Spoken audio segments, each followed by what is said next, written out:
Welcome to the Startup Espresso. I'm Hall T. Martin, the host of the show, where we talk about raising funding for your startup and the time it takes to have an espresso. I hope you enjoy this episode.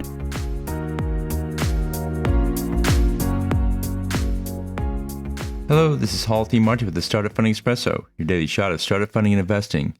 Equity represents the ownership stake in a startup. Here are some key terms to know about equity.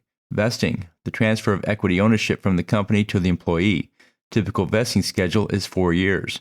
Each month, a portion of the promised equity is vested, which gives the employee ownership over that portion. 1-year cliff. This term is used with vesting and indicates vesting starts after 1 year. Companies do this to encourage employees to stay at least a year. Options, a contract giving the holder the right to buy shares at a specified price later.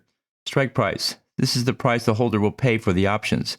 The difference between the strike price and the market price is the gain the holder receives. Stock options. For non-qualified stock options, you'll need to pay tax on the difference between the strike price and the market price.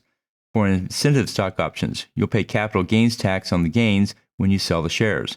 Liquidity event. This is an event such as selling the company or going public on the stock exchange. It creates liquidity for the shareholders. Preference stack. This is the order of payout to the shareholders based on term sheet clauses. This puts some shareholders first by way of a liquidity preference. The remaining shareholders get paid from the remaining proceeds. Consider these terms when dealing with equity negotiations at a startup. Thank you for joining us for the Startup Funding Espresso, where we help startups and investors connect for funding. Let's go start us into today. Hall T. Martin is the director of Investor Connect, which is a 501c3 nonprofit dedicated to the education of investors for early stage funding. All opinions expressed by Hall and podcast guests are solely their own opinions and do not reflect the opinion of Investor Connect. This podcast is for informational purposes only and should not be relied upon as a basis for investment decisions.